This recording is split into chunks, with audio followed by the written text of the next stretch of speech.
Bismillahirrahmanirrahim.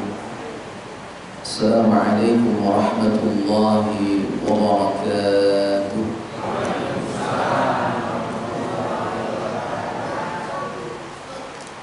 Alhamdulillahilladzi ahyana ba'dama amatana wa ilayhi an-nusyur.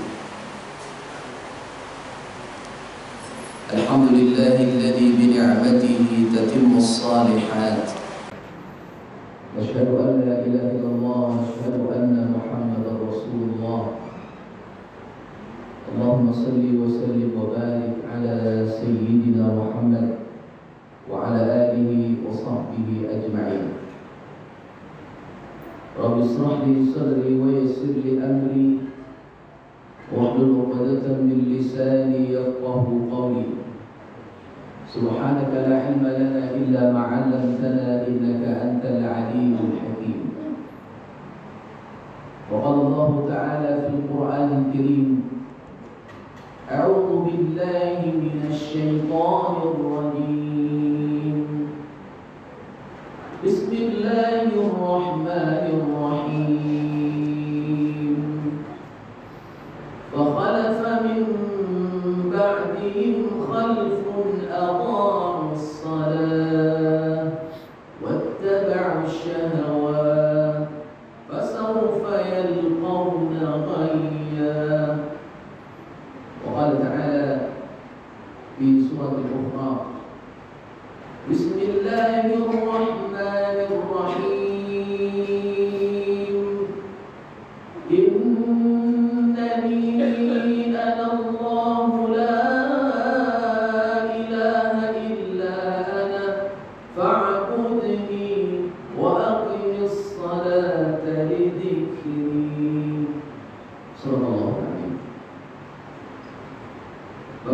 muslimin wal muslimat sidang jamaah salat subuh Masjid Al-Kautsar yang dimuliakan Allah Subhanahu wa taala. Di subuh yang berbahagia ini kembali kita memuji dan memuja Allah Subhanahu wa taala di atas nikmat dan kesempatan yang Allah berikan, nikmat iman dan hidayah, sehingga kemudian kita merasakan indahnya seruan Allah di kelas subuh untuk menunaikan salat fardu subuh berjamaah. Salat dan salam kepada Rasulullah sallallahu alaihi wasallam. Allahumma salli ala sayyidina Muhammad wa ala ali Muhammad. Assalamu alayka ya Rasulullah. Semoga Allah Subhanahu wa taala memudahkan kita untuk mendapatkan syafaat dari Rasulullah sallallahu alaihi wasallam. Bapak Ibu yang dimuliakan Allah Subhanahu wa taala,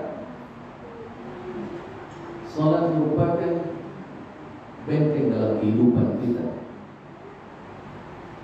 Salat merupakan anugerah yang Allah amanahkan kepada Rasulullah sallallahu alaihi wasallam untuk menjadi identitas kita sebagai pribadi muslim.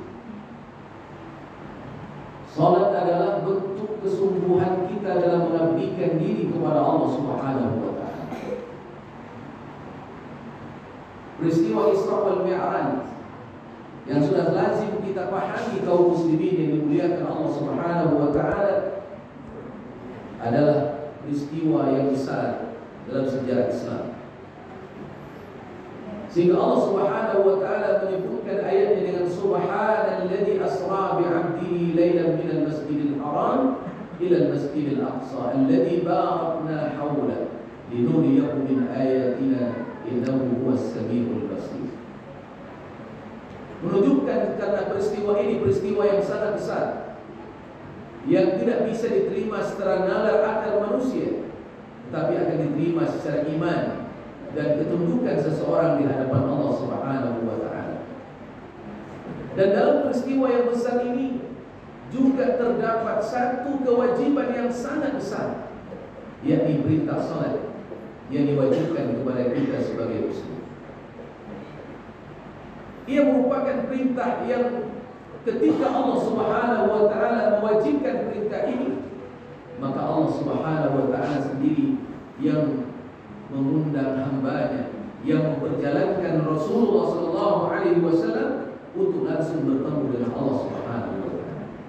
tidak sama dengan perintah-perintah yang lain yang melalui perantara malaikat Jibril alaihissalam. Tetapi ketika salat diwajibkan dan diperintahkan, maka Allah sendiri yang langsung bertemu dengan Rasulullah, dan Rasulullah sendiri yang dipertemukan oleh Allah dengan Rabbnya untuk dalam peristiwa Isra wal Mi'rajnya Rasulullah sallallahu alaihi wasallam. Kita tidak ingin lagi berbicara tentang sejarah itu, Bapak Ibu, tapi kita ingin fokus kepada esensi dari salat itu sendiri. Karena sesungguhnya salat seperti yang kita sampaikan di awal tadi adalah merupakan identitas kita. Dan salat inilah yang dirisaukan oleh Rasulullah sallallahu alaihi wasallam kepada umatnya.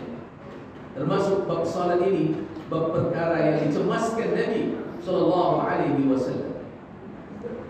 Maka ada sebuah ayat yang diturunkan kepada Rasulullah sallallahu alaihi wasallam, yang ketika Rasulullah sallallahu alaihi wasallam menerima ayat ini, Nabi menangis, Nabi terseru-sedan. Bahasa kampung saya sampai sembab mata Nabi.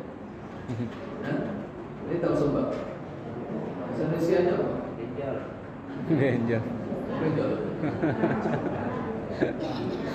Sombong. Bongkar. Bongkar. Ya. Saking lamanya Nabi sallallahu alaihi wasallam menangis karena beratnya ayat ini diterima oleh Rasulullah sallallahu alaihi wasallam. Dan ada ulama yang mengatakan bahawa karena ayat ini turun menyebabkan Nabi sallallahu alaihi wasallam berbeban kepalanya karena beratnya memikirkan kita umat ini. Ayat itu terdapat dalam surah Maryam ayat yang ke-59. A'udzu billahi minasyaitonir rajim. Fa khalafa min ba'dihim khalfun adha'us salat wattaba'u syahawat fasawfa yalqawna ghayya. Fa khalafa min ba'dihim khalfun adha'us salat. Ketika Jibril menyampaikan ayat ini, diingatkan oleh Jibril apa yang diingatkan oleh Allah, akan datang generasi umat khalafa min ba'dihim, orang-orang yang sesudahmu dari kalangan umatmu ya Muhammad. Siapa mereka? Khalfun adha'us salat, orang-orang yang suka menyia-nyiakan salat. Kira-kira zaman sekarang ini ada nggak orang suka menyia-nyiakan salat? Di mana? Di sini ada tak? Tidak ada, di masjid ini tidak ada. Iya Pak. Di sini orang ahli salat semua. Di luar sana? Wallahu a'lam. Itu jawaban diplomatis. Ya. Bapak Ibu yang dimuliakan Allah Subhanahu wa taala, apa bentuk adha'us salah ini? Melalaikan salat, menyia-nyiakan salat itu. Yang pertama adalah orang yang suka mengulur-ngulur waktu salatnya untuk mengatakan nanti, sekejap lagi, sebentar lagi, masih sibuk. Ada enggak yang seroman itu? Saya yakin di sini tak ada.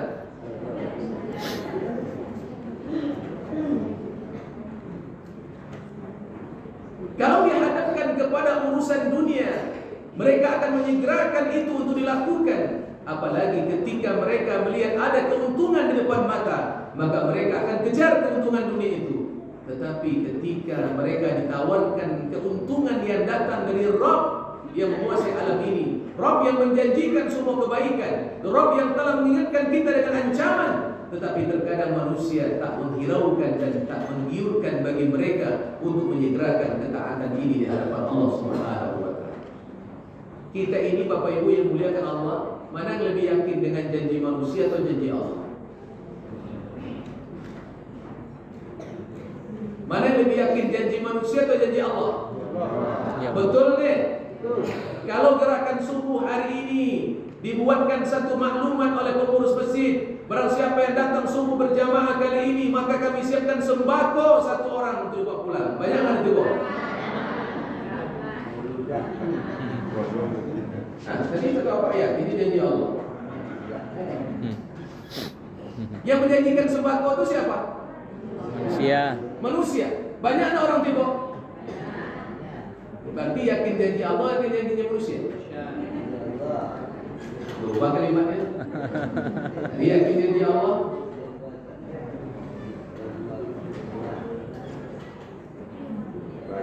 Bab inilah yang terkadang belum masuk ke dalam jiwa kita secara iman yang kokoh. Sehingga kemudian apa yang disebabkan kenapa mereka melalaikan solat itu, apa kata Allah? Wattaba'u syahawat. Mereka disibukkan oleh hawa nafsu. Ketika berhadapan dengan dunia mereka akan kejar, tapi ketika berhadapan dengan tawaran janji dari Allah Subhanahu wa taala, mereka suka mengulur waktu. Guru saya pernah mengatakan begini, manusia zaman sekarang aneh dan ajaib. Kalau Allah yang buat janji, mereka ragukan janji Allah. Tapi kalau manusia yang buat janji, mereka menanti janji manusia. Padahal manusia belum tentu tepat janjinya, tetapi Allah yang sudah tepat janjinya, kenapa kita tak yakini dengan sempurna? Inilah kelemahan iman yang terjadi pada generasi umat di akhir zaman yang dikhawatirkan oleh Rasulullah SAW. Kenapa? Karena ini pasti akan terjadi dan sudah terjadi di zaman kita hari ini. Orang-orang yang suka mengulur waktu dan menyia-nyiakan sholat, sudah banyak yang terjadi. Apa yang dikhawatirkan Nabi terjadi pada umatnya, itulah yang membuat Nabi cameh, risau Nabi kalau umatnya sampai melalaikan waktu sholat. Bapak Ibu, yang dimuliakan Allah Subhanahu wa taala. Padahal sholat ini tawarannya untung atau rugi? Untung banget. Apa bukti untung? Emangnya ibu datang sholat ini bawa pulang bawa duit banyak? Apa ibu bawa pulang banyak? Pahala. Yakin dengan pahala itu? Nampak? Apa yang bisa dirasakan dengan pahala itu? Ketenangan. Udah dapat ketenangan itu? Udah kaya Bapak Ibu. Ya, siti banyak, hati tanam, istri rancak, suami gagah. Wih, masya Allah. Apa yang kurang lah? Ya Pak.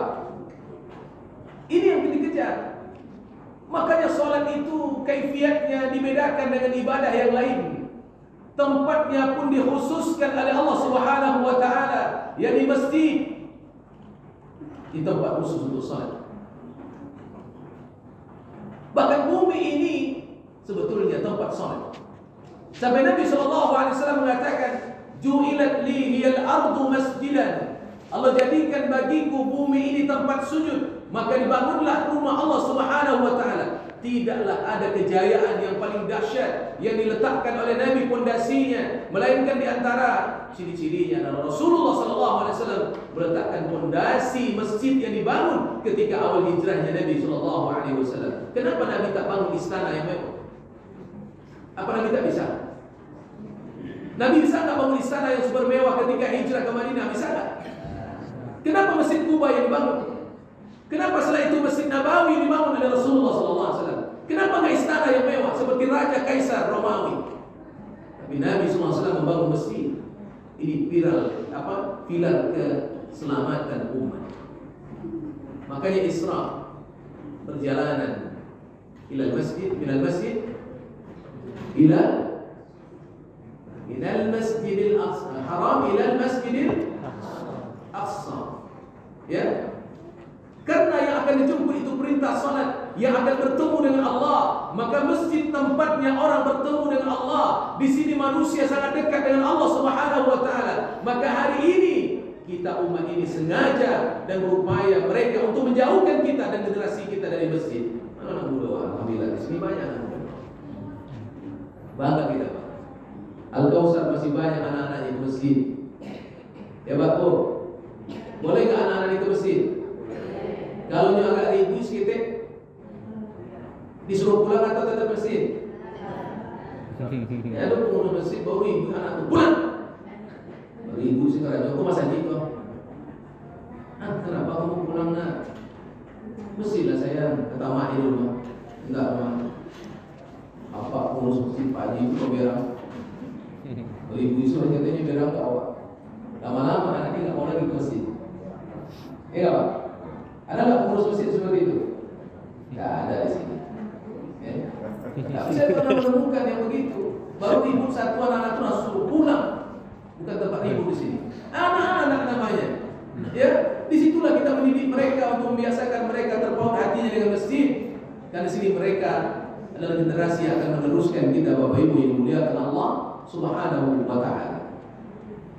Maka salat ini Allah seru dengan seruan yang khusus. Kalimatnya pun khusus. Itulah azan yang dikumandangkan. Maka dalam azan itu sudah ada seruan yang menyatakan bahwa manusia diundang bukan untuk rugi. Manusia didatangkan bukan untuk rugi, tapi manusia yang beriman ini datang dan diundang oleh Allah untuk mendapatkan kehormatan. Kalau bahasa anak muda sekarang, untuk mendapatkan cuan. Ya Pak, ini banyak cuan ini Pak. Hayya 'alas shalah. Apa yang kedua lagi? Hayya 'alal falah. Setelah diundang salat, maka ditawarkan kehormatan. Ada hidangan, ada jamuan, ada kelezatan, ada kenikmatan pahala yang sudah jelas berbeda. Kata Nabi sallallahu alaihi wasallam, salatul jamaah afdalu min salatil fardhi bi 70 wa 20 darajat. Salat berjamaah itu, kata Nabi sallallahu alaihi wasallam, lebih unggul dibandingkan salat sendiri di rumah 27 derajat. Atau hadis lain mengatakan 25 derajat. Mau yang 27 atau kecil? 7. Ini kalau datang warga kita ini penuh atau segini jamaahnya? Ini jamaah bertahan, juara bertahan atau karena Isra Mi'raj? Oh, tidak nampak dia menambah karena Isra Mi'raj ya. Kalau dia jamaah bertahan sebetulnya biasa gaji. Tapi kita harapkan tadi jamaah tambahan yang lebih banyak, sehingga mereka besok tersentuh dan mendapatkan jalan hidayah. Besok mereka datang lagi. Ya, kalau di jamaah bertahan tak paham. Ya, bagaimana jamaah-jamaah yang belum datang ini ke masjid? Apa yang menghalangi mereka untuk tidak ke masjid? Apakah alasan mereka capek? Alasan mereka letih karena ingin mendapatkan dunia, bekerja satu harian mereka tak mau lagi datang ke masjid? Apakah alasan ini nanti diterima di hadapan Allah? Kita ini mau yakin sekarang atau yakin nanti? Bapak, yakin sekarang atau yakinnya nanti? Yakin dengan janji Allah itu sekarang atau nanti? Sekarang. Ada orang yang yakinnya nanti, tidak sekarang. Ada. Tapi Bapak Ibu yang muliakan Allah, ada orang yang yakin sekarang karena tidak ingin nanti menyesal keyakinan besok yang tak lagi berguna. Maka kita tunjukkan keyakinan kita sejak hari ini. Kita buktikan, letih pun badan, capek pun kita, mungkin terkadang ada sakit-sakit sedikit, tapi semangat kita merubah, energi baru lagi dalam jiwa kita untuk tetap datang ke masjid. Walau tara idil mujrimuna nakisu ru'usihim 'inda rabbihim Rabbana absarna wa sami'na farji'na na'mal salihan inna muqinun. Ya Allah, kami yakin sekarang. Inna muqinun, kami yakin sekarang ya Allah. Kenapa kalian yakin sekarang? Absarna wa sami'na.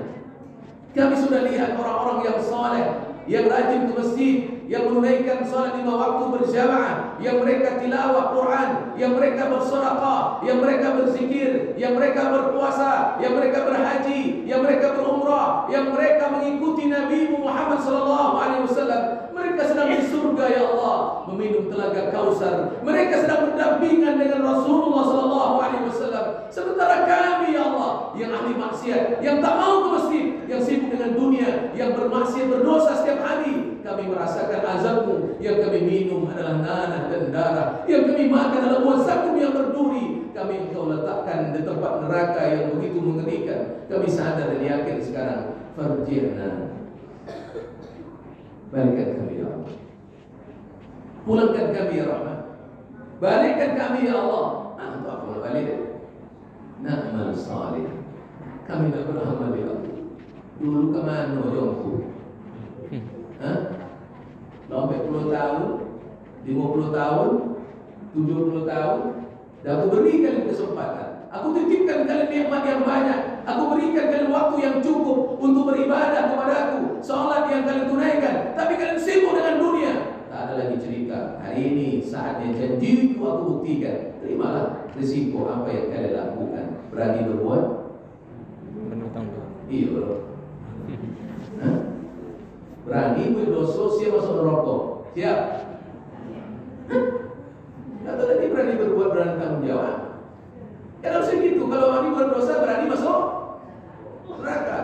Kalau begitu orang yang beriman, berani beramal saleh, siap masuk surga. Terus begitu, ya Pak. Berani masuk berbuat baik, nah, siap masuk surga. Masya Allah. Nah, Bapak Ibu yang dimuliakan Allah Subhanahu wa Ta'ala, ini yang terjadi pada umat kita hari ini.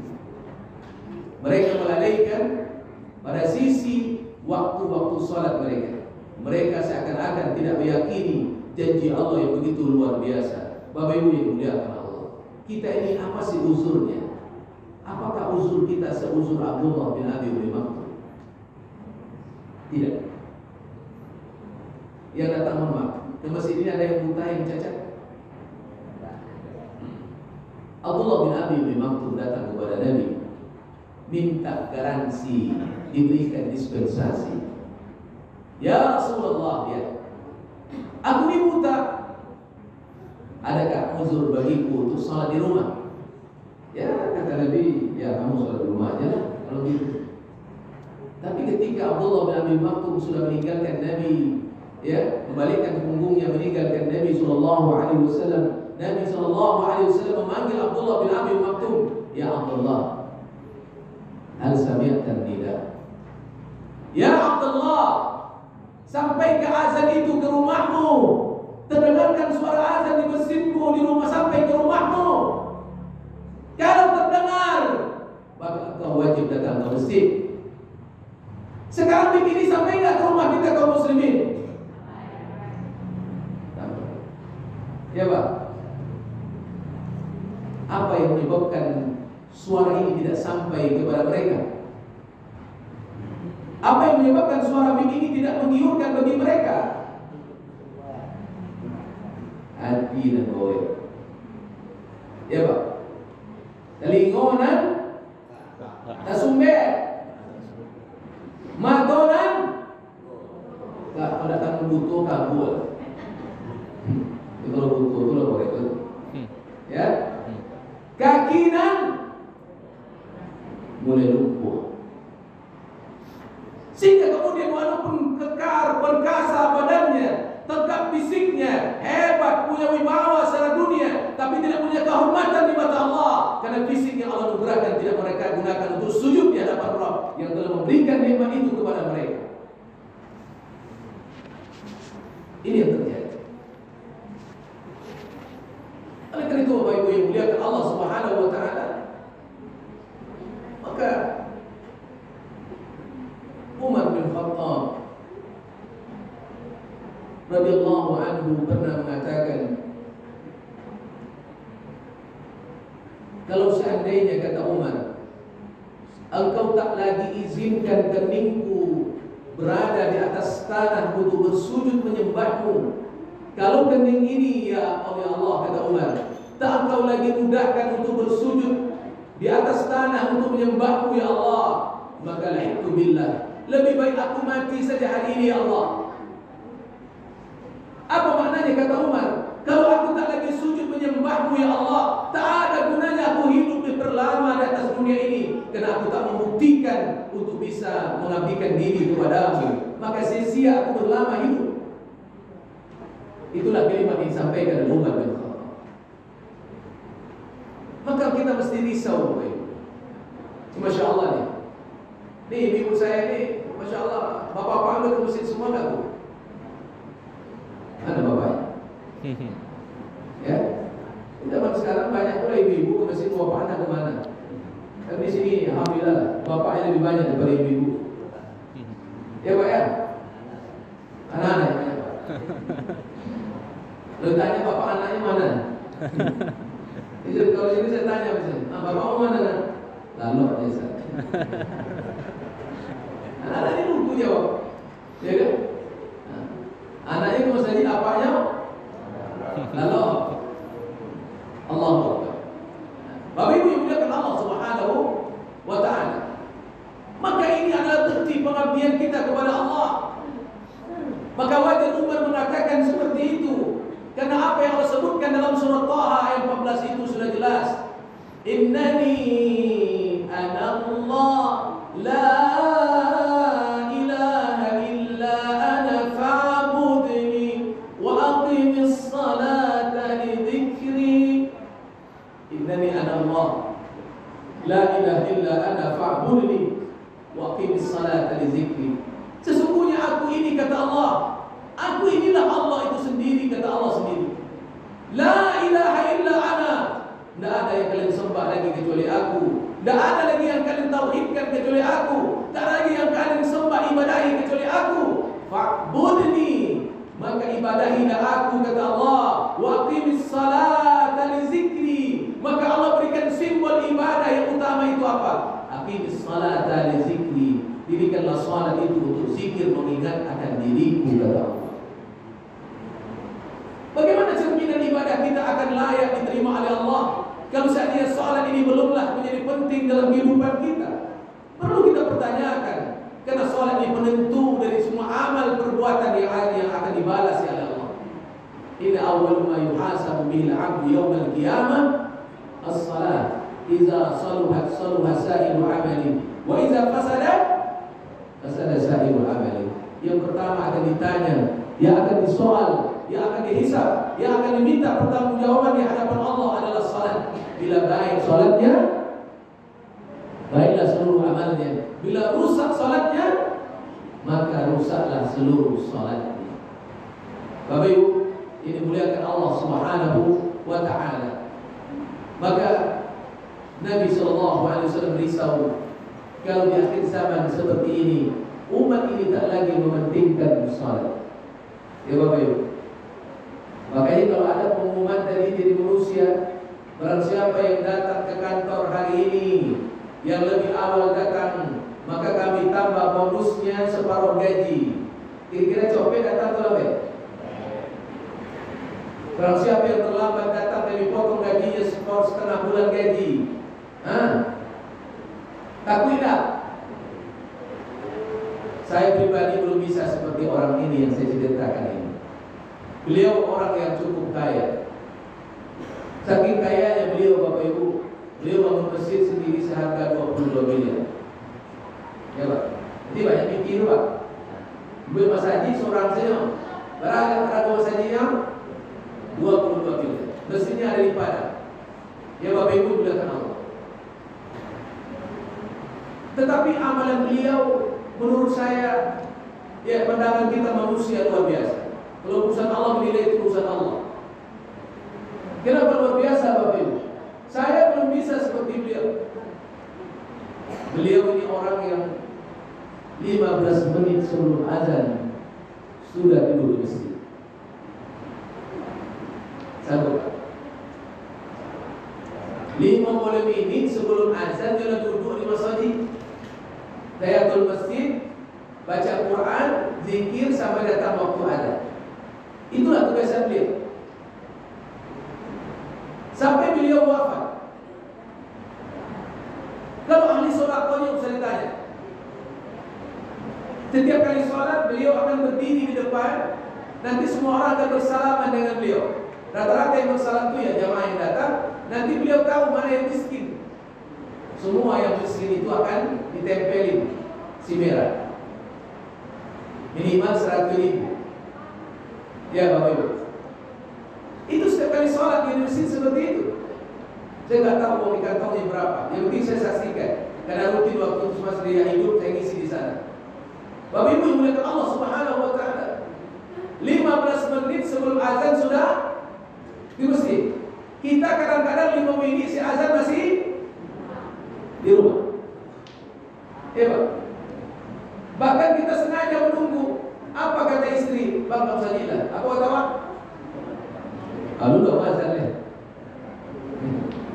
Ya tak? Inilah. Saya tanya beliau, kenapa Anda seperti ini? Inilah kadang-kadang kita manusia Ustaz. Ini kalimatnya menendang ya Pak.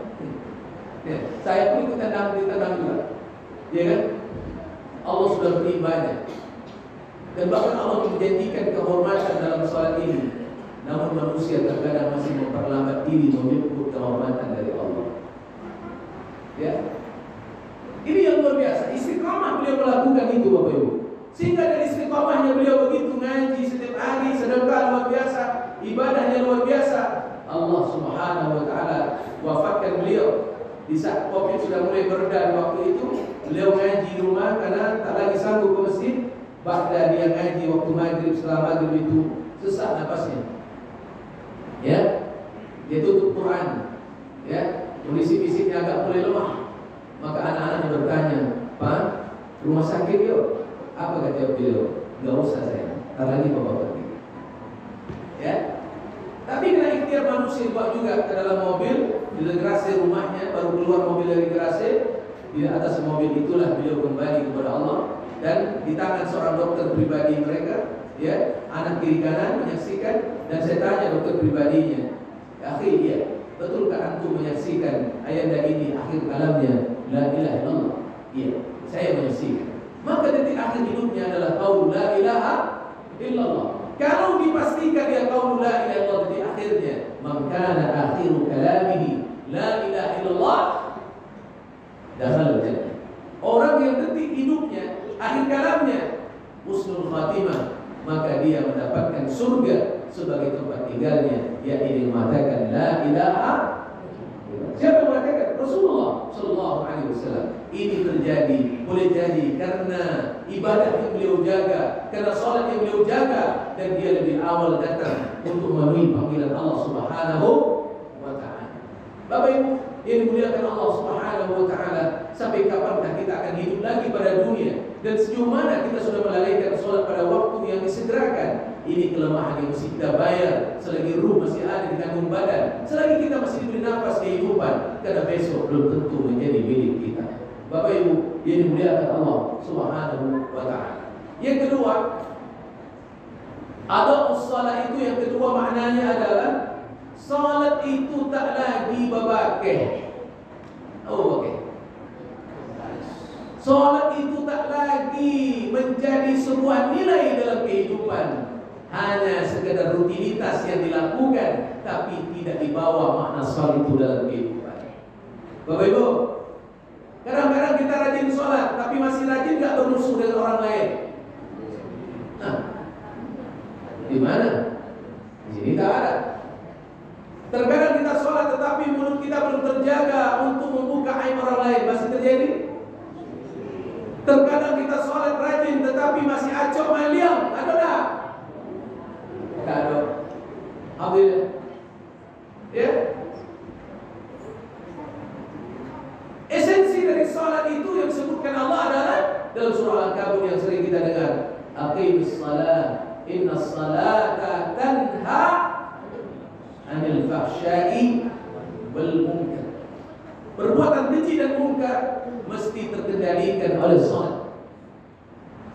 Itulah maknanya kenapa Nabi mengatakan yang pertama dihisab itu salat. Tentu yang dimaksudkan oleh Nabi salat yang seperti apa yang akan menyelamatkan kita. Salat yang tadi mampu membentengi umat ini dari perkara-perkara maksiat. Di akhir zaman ini maksiat menjadi biasa atau menjadi tabu untuk dilakukan. Biasa. Orang berdosa hari ini biasa. Dosa yang mengancam negeri kita hari ini yang sudah pernah dilakukan oleh umat-umat sebelumnya, yakni LGBT. Ya Bapak Ibu. Nah, risau tak kita? Jamil awak? Cemas. Karena LGBT ini salah satu di antara sebabnya halalnya datangnya musibah. Ya Pak? Halal datangnya musibah. Maka kita ingin sholat orang dari umat ini mampu mencegah. Jika kita doakan saudara kita yang terlanjur jalan yang salah ke sana untuk segera bertaubat kembali kepada Allah Subhanahu wa taala agar mereka menyadari kelemahan-kelemahan itu.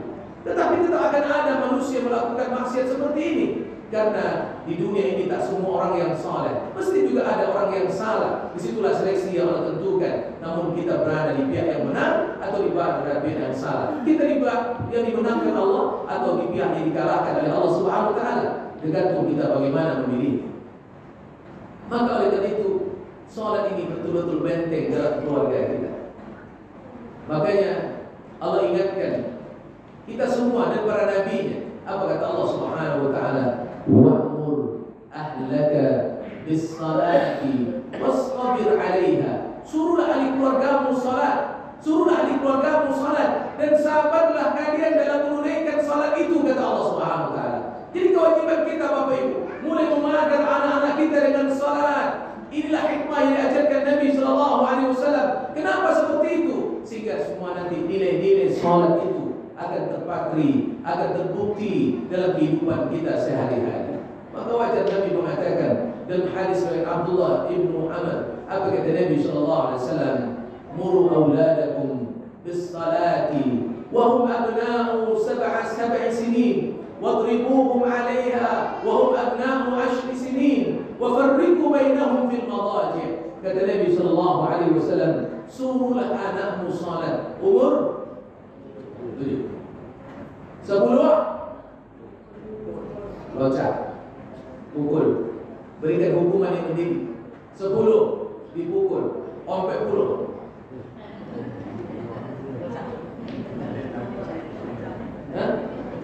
Kalau 40, 50 nanti salatnya dia apa? Ya. Nanti kalau ada suami-suami kita yang belum juga bangkit di kala subuh seperti ini, ibu sudah pergi subuh, nyo masih mengandung, nyo lalu diselimut tambahnya tu. Bahasa rohnya. Jangan. Sadis Pak, tak boleh. Yang lembut-lembut saja Pak. Nanti pinjamkan kain kapan ke murus Masjid Al-Kautsar. Selimutkan diri yang putih itu. Ambil saja ada. Allah. Allah. Allah. Anda kajunya itu, mana kau? Masih ibu abang kau? Abang kalau nak solat sama jurang mati kau. Badan abang ini duitnya, tapi roh abang naik duit lain. Tapi dia disebut dia pun apa cakap sama dia Pak. Ya, kepala tak ada, tiangnya tak ada. Salat imamuddin, tak ada tiangnya. Gimana mau tegak? Tegak pun fisik mereka yang kokoh itu, tapi mereka tak salat. Mereka sedang tidak tegak di hadapan Allah. Bapak Ibu muliakan Allah. Ini kehormatan. Makanya anak-anak kita diajarin salat. Itu diingatkan Nabi SAW. Kenapa ini dirisaukan Nabi? Agar nilai-nilai salat ini betul-betul terpatri, agar ia menjadi satu kenyataan dalam kehidupan kita. Makanya maknanya kata Allah tadi, aqimis salata li zikri. Salat itu untuk berzikir kepadaku. Salatmu tidak hanya di masjid, salatmu tidak hanya di tempat yang dikhususkan, tapi salatmu ada di pasarmu, salatmu ada di kantormu, salatmu ada di bisnismu. Ya Pak. Pak, kalau adu lewat di atas meja, lewat di bawah meja. Kalau di atas meja, mikir atau zikir? Kalau di bawah meja, kadang-kadang kalau lihat di meja masih zikir. Kalau di bawah meja, boleh mikir. Tadi sholat disuruh Allah untuk mikir atau zikir? Kalau orang yang sholat, dia akan berzikir. Ya Allah, tidak. Bukan bagianku ya Allah. Itu namanya sholat. Tetapi kalau dia mikir tapi hilangkan zikir, maka hilang makna sholatnya. Inilah hikmah dari sholat yang mesti kita amalkan dalam kehidupan kita. Bapak Ibu yang muliakan Allah, akan ada jabaran, akan ada ujian, akan ada godaan, akan ada semacam apapun yang Allah kendaki terhadap bagaimana menguji kualitas-kualitas sholat yang kita tunaikan. Maka oleh karena itu, Bapak Ibu yang muliakan Allah, mari kita berduyun meramaikan rumah Allah ini. Di saat mereka sudah menjauhkan kita dari masjid, kita umat ini kembalikan jiwa kita ke masjid. Karena apabila umat telah terpaut hatinya dengan masjid, maka kemuliaan pasti akan diberikan Allah Subhanahu wa Ta'ala. Ini kehormatan yang mesti kita jaga, Bapak Ibu yang dimuliakan Allah Subhanahu wa Ta'ala. Maka kita pelajari betullah solat-solat yang benar yang diajarkan Nabi Sallallahu Alaihi Wasallam. Mulai dari bacaannya, bagaimana kita paham dengan apa yang kita baca. Mulai dari kekhusyuan untuk menjaga kualitas salat kita. Al-khusyuk tidak hanya di salat, al-khusyuk qabla salat, al-khusyuk fi salat, al-khusyuk ba'da salat. Ya Pak. Khusyuk ketiga, Pak. Khusyuk sebelum salat, wudunya mesti benar. Ya.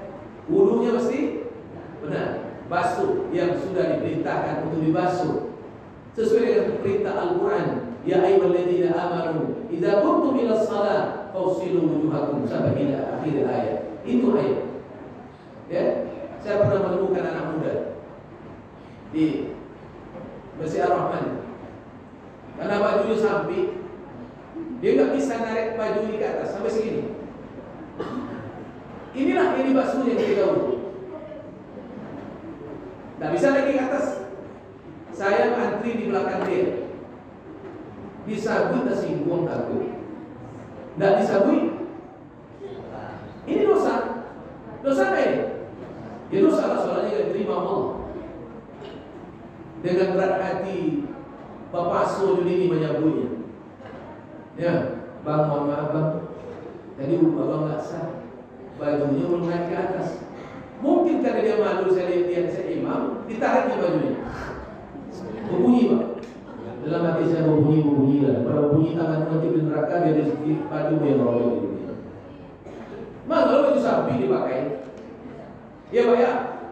Ya anak muda kan gitu. Ya. Perbaiki. Khusyuk namanya sebelum sholat. Sampai dalam bab fikih dikatakan najis itu mesti bersih, hilang bau, hilang rasa, hilang warna. Mohon maaf Bapak Ibu, dia mohon maaf nih.